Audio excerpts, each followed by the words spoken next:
Não é edição de computador, tá? Eu realmente fiz isso daqui, desaparecer. Daqui a pouco eu ensino para você, para descontrair um pouco e você se divertir com seus amigos. Eu quero falar de um absurdo, mostrar como o judiciário está se empenhando com todos os absurdos possíveis para justificar uma tentativa de tirar a vida de uma pessoa. Essa notícia está no site da UOL. Aconteceu há 2 meses. Mulher alega esgotamento emocional e é absolvida por facada em seu marido. Maria, nome fictício, foi absolvida dia 5 de março último após julgamento pelo júri popular em Fortaleza, no Ceará, pelo crime de tentativa de tirar a vida contra o seu marido. Mas a defesa usou a tese de esgotamento emocional. No site está homicídio, mas fala essa palavra aqui no YouTube, né? Tá boicotando o vídeo. Bem, o Ministério Público pediu a condenação de Maria por crime premeditado. Ela agrediu com uma facada José, nome fictício do marido também. O que a defensora pública Michele Camelo declarou? Esse caso trazia uma situação de esgotamento emocional, de violência doméstica de carga emocional muito forte. Todo o contexto foi levado em conta para absolver a Maria. Levou em conta que Maria cresceu sem pai e sem mãe, foi criada pelos avós. O que ocorreu e levou a essa tentativa de tirar a vida do José, nome fictício? Palavras da defensora pública Michele. Ela alegou que o José cortou o cabelo da filha dela, que é negra por pirraça. Para a mãe, tem uma questão identitária muito forte. Quando Maria foi deixar o filho novamente com o pai, relata a defensora pública Michele, ela estava se sentindo desrespeitada enquanto mãe e esgotada física e mentalmente com a vida que ela levava de mãe solo. Bem, o filho era dos dois, de Maria e José, porém eles não eram casados e o filho vivia com a Maria. Eles eram namorados na época, quando Maria engravidou de José, tá? E ela deu a facada nele. Maria chegou a dizer para José que queria receber a criança de volta só quando o cabelo dela crescesse novamente. Então eles começaram a discutir e foi nesse momento que Maria deu a facada em José. Toda essa situação foi apresentada aos jurados, diz a defensora Michele. Foi para mostrar que naquele momento Maria estava esgotada, tendo agido em legítima defesa. Um detalhe, José nem chegou a depor na justiça, está no site da UOL, ele nem pôde se defender. Eu queria saber sobre essa faca, não estava escrito na matéria, pois não estava escrito se Maria já chegou lá com a faca, se ela pegou a faca em algum lugar, porque para o José ter tomado a facada dessa forma, foi de surpresa. Então, ali no meio da discussão, geralmente quando a pessoa toma uma facada, ela tem lesões de defesa. Mas não, essa facada foi de surpresa. Ele não estava esperando. E foi alegado legítima defesa. Mais palavras da defensora Michele. Acusaram Maria como se ela fosse uma mulher agressiva e com a intenção de matar, e não é verdade. Fomos desfazendo o argumento de acusação, pois se tratava de uma mulher exausta e que dependia de uma rede de apoio que não existia, ela estava esgotada. Contextualizamos ali ela como vítima que passou anos vivendo violência. É uma situação de desespero por exercer uma parentalidade sozinha. Reconciliação e o outro filho. Sabe aquela música lá, Volta Rita, que eu perdoo a facada? Esse cara, no fundo, ele mereceu, sabe? Vocês vão entender mais sobre essa história aqui.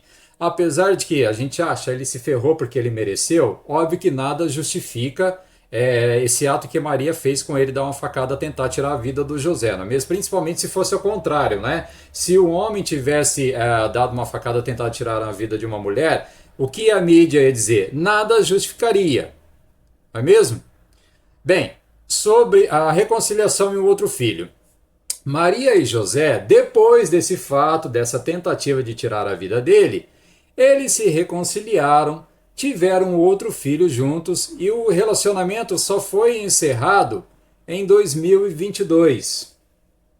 Aí, Ele tomou a facada e voltou com ela um tempo depois. Foi lá, perdoou e tal, e veja o que aconteceu. Mesmo assim, a Maria passou a acusar ele de todas essas coisas que eu já mencionei aqui. Agora sobre a defensora pública Michele. Michele faz parte do grupo Coletiva Defensoras, que se dedica a estudar questões de gênero no judiciário. O que o júri mostra aqui nesse caso é que não podemos negar um contexto de gênero que envolve violência, sabe? Cansaço, esgotamento emocional.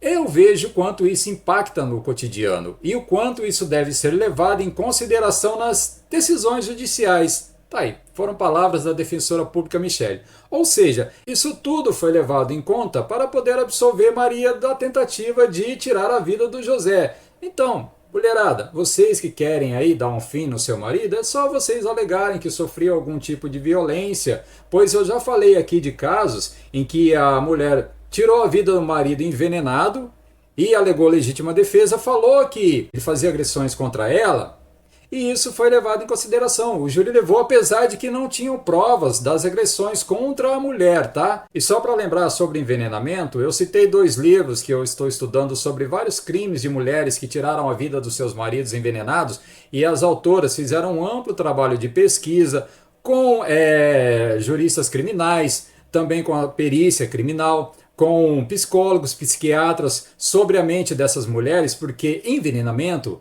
é uma morte das mais cruéis que existem e requer um planejamento, tá? E isso leva tempo, porém foi usado como legítima defesa. Vamos para um outro caso. Mas antes eu vou falar como eu fiz isso daqui. Olha, o segredo é o seguinte, para você se divertir aí, para descontrair um pouco desse clima pesado, não é mesmo?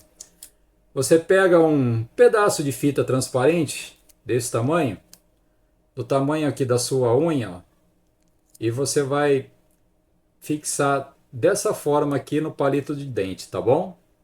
Desse jeitinho aqui, ó. Ó, olha só. Aí você vai colar aqui na sua unha com o palito para baixo, aqui dessa forma, ó. Fica assim. O que eu fiz para estralar os dedos é só para distrair, para fazer esse movimento, ó. O que acontece na hora que você faz isso daqui, ó? Ó, ele vem aqui para trás. Legal, não?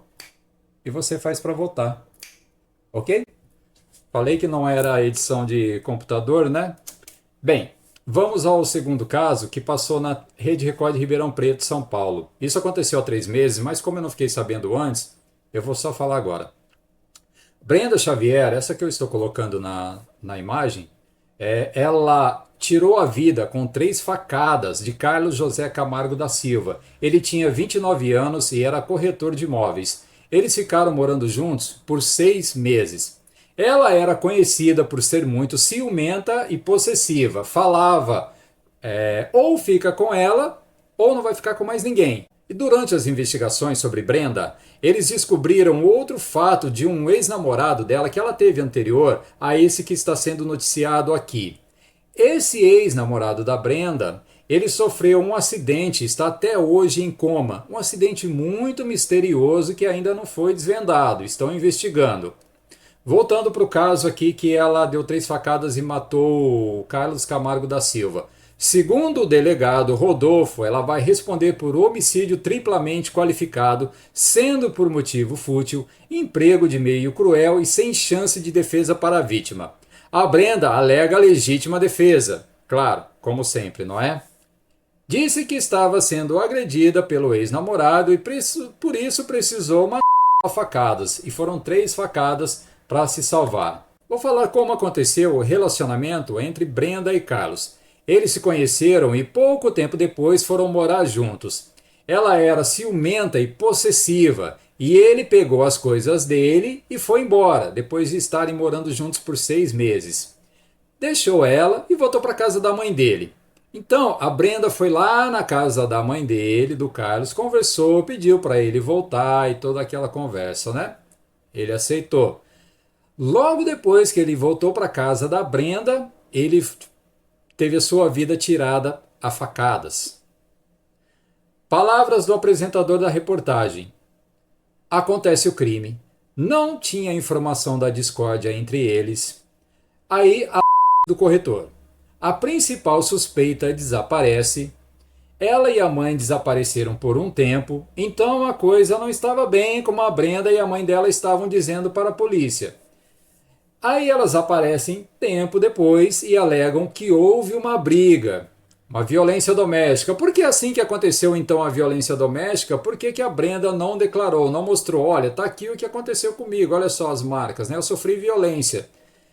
Então ela não ficou na casa e simplesmente fugiu. E voltou um tempo depois alegando legítima defesa. Muito estranho, não é mesmo? Tá? Vamos acompanhar esse caso, o que vai acontecer, porque é mais um que a mulher tirou a vida do homem, do namorado, nesse caso aqui, né? Eles estavam morando há 6 meses juntos, e alegou legítima defesa porque falou que estava sofrendo violência física, violência doméstica. Obrigado mais uma vez por terem assistido, obrigado a todos vocês que estão curtindo os vídeos e comentando.